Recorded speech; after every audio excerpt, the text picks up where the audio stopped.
Alrighty, Roo, and cuckoo choo to you and all my nobodies not watching out there. I did save and leave, and then I came back, and I was where I am right now, and I chose to do what? This thing here? The somebody's can't shake this feeling that somebody's watching me. So I did that. And I'm not going to do it again because I didn't like the outcome. I didn't do anything. I chose to play it like it would happen if I actually couldn't stop it because I didn't know if I could just bail. But what happened is there was a guy. He came up to my fucking apartment. Well, I was chilling in my haven. Somebody was like, hey, blah, blah, blah, blah, come, like, friend sent me here, you can feed from me, you can drink with me, it's cool. And then I was like, nah, I don't want anything to do with that. Then they got up to my haven through the door, which I assume in New York, you gotta kind of buzz them in, and I did not do that, but they still, like, got to they knew not just where my, like, building was, but also got through the door, which, you know, could be done in a number of ways, but then also knew the number of my apartment and then knocked and then tried to continue to convince me after I told them to go away. And I was like, nope, do not like, do not want. And they were like nervous but excited, and I was just like, get the fuck out of here or I'm gonna break your face. Tell whoever sent you that could show up and talk to me in person. And I'm hungry, like I want to eat, but I'm not gonna do that. Like that guy, I don't trust that. So that's that. And then I basically bailed after I told him to get the fuck out, and he ran away. And I just said, you know what, I'm just gonna close the application and start over. It didn't record my thing, which is fine. I'm just sort of recapping it, because honestly, I would like to eat before I go into this next part. Like, it might be fine, but I also might not be fine. So I could do this, but I don't know if it matters, and I doubt I'm going to be able to feed from anybody here, but I might do it just to do it, just because I'm curious, and I might not save. I don't know. I don't know. Like, all I know is this one was not the way I wanted to go. That just seemed like 100% loss in every way at this point in juncture. I didn't trust feeding from him. Maybe it would have been fine. Maybe somebody was trying to send me a peace offering. But he was like he looked like a banker, very much a Ventru fucking slave. Blood slave. At most, maybe Toreador, but I doubt it. And I just wasn't having it. I was just like, nope, I just, no. I don't like that you know where I live. I don't like that you didn't take no for an answer. I don't like that you knew my individual apartment number and then you try to like get in and you were just that pushy. Even though you were scared, nervous, and etc. And I was like, I'll break your fucking face, get the fuck out. So that was not, I just wanted to see what that would do. I really hope me not messing around with that one isn't going to cause me a problem, but you never know. It does look like the one that's from Shadows of New York. I don't know much about that game, but I think that the main character is a La Sombra who has a similar haircut and look. They're a little more relatable from the game, if I recall the playthrough that Maven of the Eventide did. But I just don't want to deal with that guy. Like, I was just like, nah, don't trust it. You started to look at the churches differently since your last encounter with Benoit. You're not sure what happened inside, but it was unavoidably real. You felt it. When Benoit mentioned that being in the presence of Father Anthony's faith would eventually kill someone like you, an undead being, you believed him. It doesn't seem to be a very common, though. In New York, you pass thousands of people every night. None of them have made you feel as so afraid and insignificant. If you were to encounter someone like Father Anthony in the subway or at a nightclub, you would know. I mean, you know, people like him need to take the subway, but I feel like it's not something that's. I think it's like always on, but always not. It's like it's more like the light's always on, but it can intensify or be dimmed just because the individual is feeling things. There are many churches in the 5 boroughs, and you're pretty sure most of them don't contain someone whose faith can touch you in this way. Yet you've become wary. They just might. I mean, you never know. There's probably like a couple people. Some people, fucking, for all you know, Abuela could have done that, Still, tonight the cathedral looks as before, a striking landmark, acting as a symbol of faith for people who have no idea that vampires exist in their midst. For them, questions of faith and myth are theoretical or philosophical. For you, those same questions suddenly define the meaning of your new existence. You sneak into the cathedral like an old hand, as if going to a church has been a regular part of your life. Inside, the cathedral is almost deserted. You're not sure if you'll be meeting Benoit alone. The idea of meeting Father Anthony's faith on your undead flesh freezes you with terror. Benoit is waiting for you in the up-front pews of the cathedral in the exact same spot where you saw Father Anthony.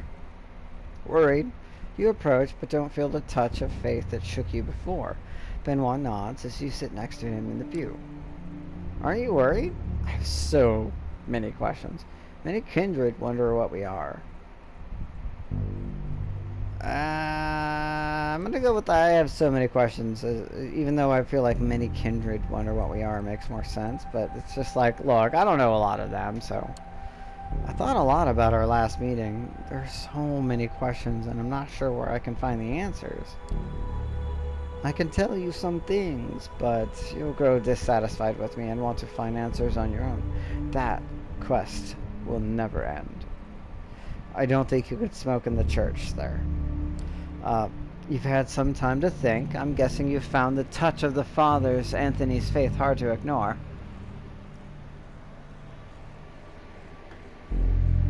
So in my head, I thought of a bunch of unpleasant, not okay for anything jokes there I'm going to pass on. And we're just going to move on, but I'm going to mention, do your research. Moving on. For most people, God's presence is a question of faith. When I talk with Father Anthony, it feels like proof. Okay, so he's like, assumably a vampire who's like, oh yeah, no, maybe I was, faithful or whatever, and then I became this, or I was an atheist, and then I became, I lean more towards belief now because I exist as a vampire, and now I have different feelings and perceptions, and then now I found this guy, and it's just like, so I'm effectively evil, but I can enter the church and that doesn't hurt me, but this guy hurts me. That seems proof, right? Like, that seems like this isn't like purely scientific inquiry and empirical evidence and proper, this isn't like, oh wow, no, that's the way it's supposed to be done. But as a personal person being like, well damn, I didn't believe in God and I became an undead creature of the night, and I didn't really believe that I was damned, but just out of curiosity and philosophy, I started hanging out at this church, and then this motherfucker put the fear of God into me and made me feel like I was dying, and that seems like it's meaningful because other people don't do that. He's just a fucking human. He's not even a hunter. I'm not even sure he knows that I'm undead, and even if he does, he still seems to be nice to me, so that seems like some form of evidence, right? Benoit is fervent, intense as he speaks. It's clear these questions have consumed his existence. Perhaps they'll consume yours too. Okay, so he's sort of like, I want to lead you down this road, but I also warn you that it's like a rabbit hole, and maybe you won't escape. He does look like he was like a nihilistic atheist, then somehow he became a vampire from some clan. Maybe Malkavian, maybe Toreador, maybe whatever, I don't know. And he didn't really anything and just sort of maybe got abandoned by a sire and was just like kind of continued his life, sort of. Maybe he's a fucking thin blood. And he like sought out like, I mean, if I'm really like evil, then I shouldn't be able to go. Like, he's one of those people who's like, I'm gonna go to this church. If I walk in and I burn up, then whatever, man. Obviously I was evil and maybe it's best. Then walked into the church and was like, well, I feel silly now. Sat down, hung out, and eventually met this person. Was just like, okay, that hurts. Okay, that's not what I came here for, but it is definitely a thing, and now I have to acknowledge that, and sort of has sort of like continued to like immersion therapied himself into it to sort of be like, what is going on? That's the only way you can get to know it. Can't stop thinking about divine purpose. This is kindred culture. What does the Camarilla believe? All seem to be pretty good questions. What does my character think? I've been too busy doing other shit. I don't know kindred culture, so that's out. I am back here on one of my last nights, so that might be a valid thing. But what does the Camarilla believe? I've kind of, like, I don't even know, man. I feel very not attached to the Camarilla. So I'm just gonna do this. I just can't get the idea of a divine purpose out of my mind. I know how that feels. It's clear we're here for a reason, but why?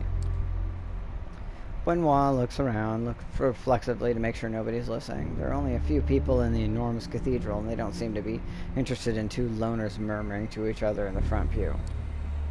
It might seem like ancient history, things that happened thousands of years ago, but time works differently for our kind.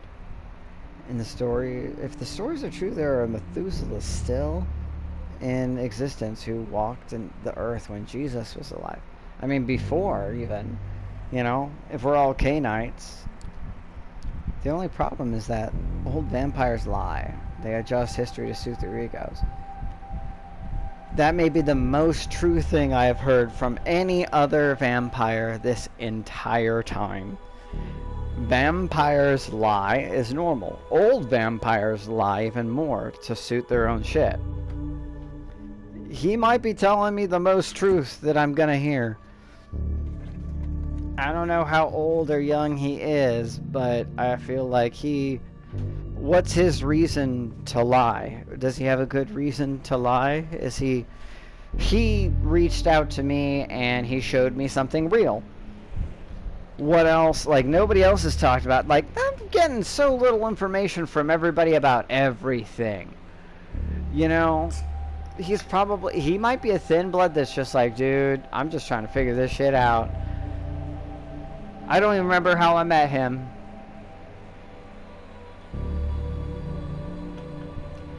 I think he just told me to meet him here, which means he might have been an art gallery person. You know, some low-level neonate himself who was just like, oh, fuck, you're in it now. And, oh, no, you've done it. And now I'm stuck in this thing, and he's just trying to, like, look, ain't trying to tell you who to side with, what to do. I just want to show you a different side of this that no one else is gonna do. No one wants to talk about this. This is like a taboo. It's like weird. It's not that you can't do it. It you know, it's not like diablerie. It's most vampires don't have this experience, even if they're old, because it's not very common. I sought it out and I ran into it, and I am shooketh. My jimmies are rustled. So I figured doing that for somebody else early on might mean something more to them, because I had to like find it. I'm giving you the option. So, I don't know, I feel like that's something. You can talk to different elders. No, that's not the ones he's talking about. Surely something was written down. Let's focus on what we can verify. That... No, I don't trust... Yeah, no, let's just go... Let's focus on what we can verify. The now, the here. You and me. This is what you've had. This is what I've had. If they lie, then let's not think about that. You know, that doesn't make any sense to focus on... If they have every reason to lie or do... And most, like, no one mentioned this, you know? This was not part of my tutorial. Shouldn't we focus on what we can verify here and now? Our blood, the effects of Father Anthony's belief? I suppose that would be the next scientific approach. Still, I can't let go of the idea that the old stories will tell us something. I mean, if you want to tell me about them, feel free, dude. I only get one choice out of the 3. This is how the story goes. Okay, then go ahead. God cursed Cain as punishment for the murder of Abel. Cain walked the night, shunned by humanity, and drank blood to sustain himself. Even from the point of our origin, we are damned. The fact that I'm learning this from some fucking rando of question mark clan and question mark generation. For all I know, this is my sire. He literally could be. I don't think he is, but he could be. You know? And, you know, he could be, Sophie's child. And he sort of went rogue, and Sophie took me in as a sort of thing for somebody. Man, vampire, this whole fucking noir shit is getting old. However, the story becomes really interesting when we move forward. Cain creates more of our kind, often referred to as the second generation. This is the sort of thing that, like, I shouldn't have to... As a vampire, I feel like this should be one of those things. It's like, look, hey, before you start doing stuff, here's a breakdown of the theory of where we came from. Depending on what clan you belong to, they give you your version. And ideally, your fucking, sire should be like, that's what our clan stands by, that's where we come from, that's what we believe. That's what the Camarilla believes, or our sect, or fucking whatever, our path, our philosophy, or the anarchs, or whatever. This is what is largely considered normal among us. There's other beliefs, there's other things. I'm just telling you how it is based on what we as a whole believe, and you're welcome to go figure that shit out on your own. There's other clans that care more about that. Most of us just accept this. Doesn't make it right, doesn't make it wrong. In fact, it probably is right because, and over time, eventually, we would have altered it if it hadn't been the case. They lived in the first city, later called Enoch, ruling openly over the city's human inhabitants. And for me, based on my understanding of the world of darkness, even though I'm obviously not a vampire, in this world, and I would be a Malkavian, and God only knows what they truly believe, because trying to follow their lore is very difficult, even for somebody like me. Even if you really dedicate yourself, it's like they just constantly contradict themselves, and there's this and that, but I feel like they're still sort of Cainites, and they still believe in the Book of Nod. It's just I think they believe in a different version where it happens to... Their people had... The Malkavians had something to do with fairies at some point, or the Fae, and some other clans also have other things that happen to have with other things, which is why they have their, I think that's, I'm more of a Nodist, I think is the right way to put it, is that I'm a Cainite Nodist. I believe in that. I think that there's a lot of reasons to lie about what happened. And I think that there are other ways to become something like a vampire, such as the Tremere proven. And that Kuei-jin, the Kuei-jin, that's what they're called. Asian vampires are called Kuei-jin.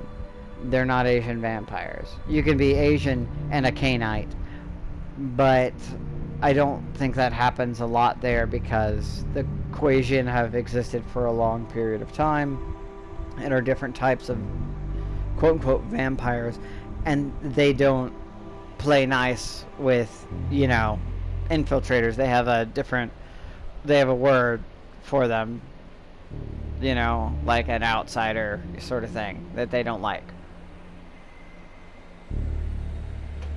And they'll mostly just kill you for being a Cainite, because even the Kuei-jin don't really get along with other type of Kuei-jin because they have different.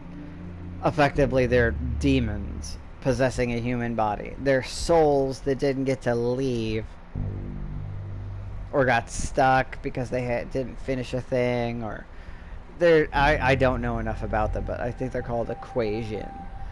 And there's different types, but yeah. Moving on. I see the first city as Cain's redemption. Cursed by God to wander, he remade himself as a ruler, a lawgiver, and acting as an immortal shepherd to humanity.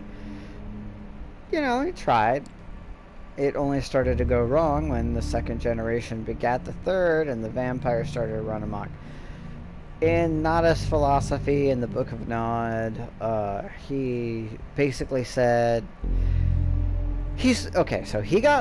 Cain wandered alone for a long time, and in the Book of Nod, I think he wasn't necessarily a vampire per se prior to this circumstance. He was cursed by God, and he had vampire-like qualities, but wasn't actually like a vampire yet. But he roamed the world alone for a while and was very bitter and angry, and he ended up running into Lilith, who was in other forms of actual religion, but in this version of things was Adam's first wife, who was not created from his rib but was his equal.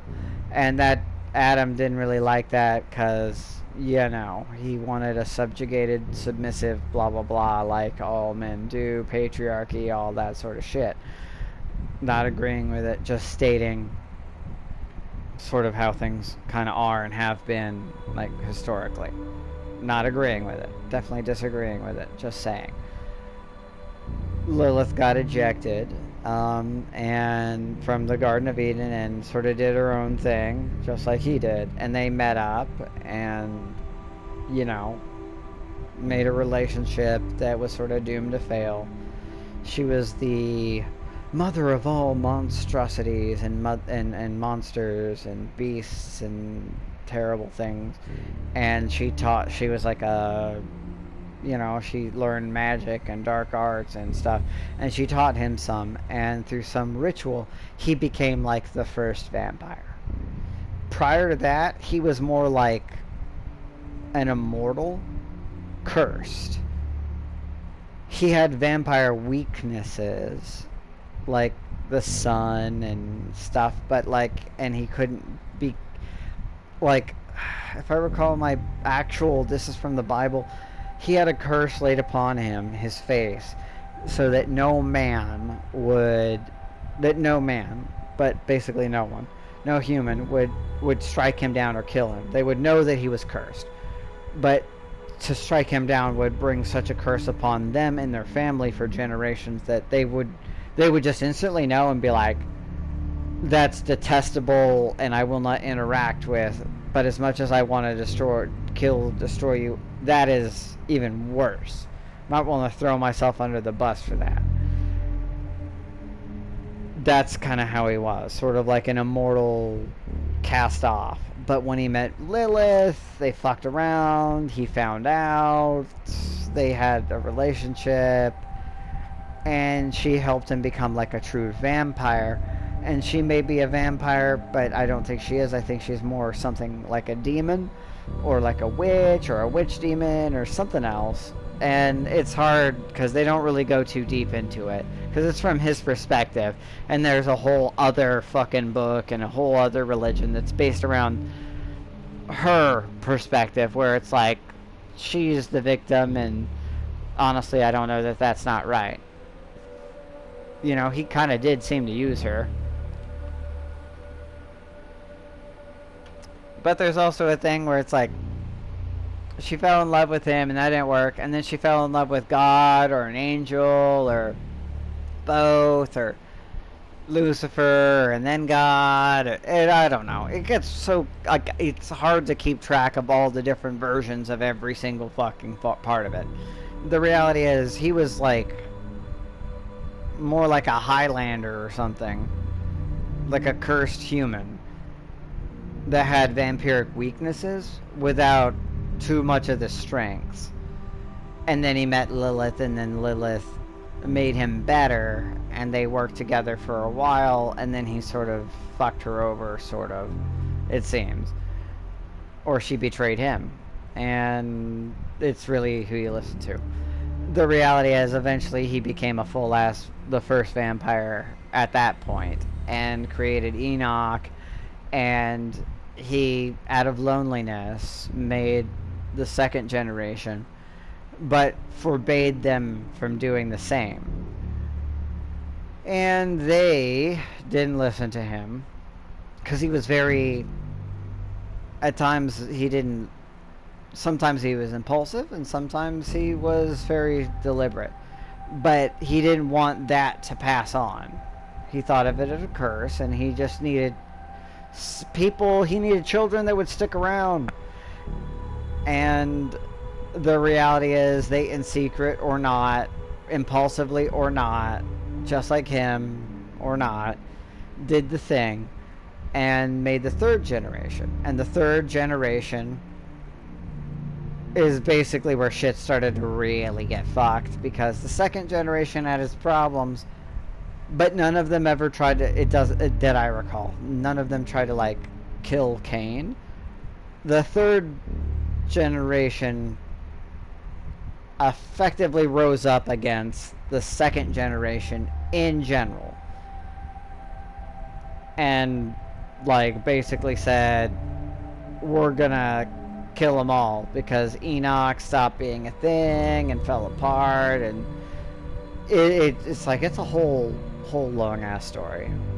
Yeah, they started run amok, and they started to create vampires of their own, which made the second generation want to like extinguish them. And they thought, oh well, third generation is like, well, if we're gonna get killed for doing exactly what they did and they were told not to, or Cain could do that to us or whatever, let's just strike first because there's more of us and we're not that much weaker, so let's just do it. And that's sort of what happened.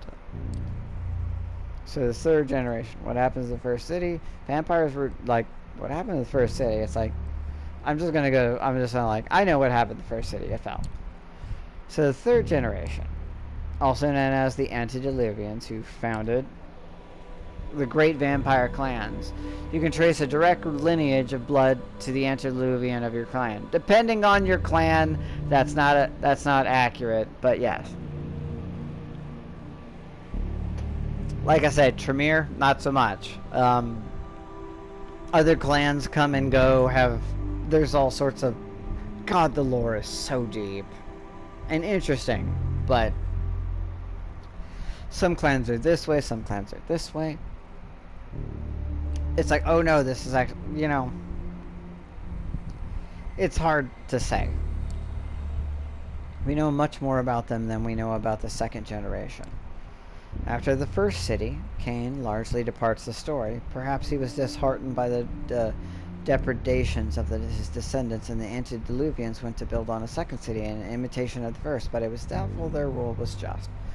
That was sort of the problem, is, yeah. There are people moving in the cathedral, and both you and Benoit made sure none get close enough to hear you talk. As Benoit goes on, fuck, we're about to get attacked by fucking Seco and Inquisition, aren't we? That's what's gonna happen. He's not setting me up, it's just we're both about to have to fight this, and I have better things to do tonight.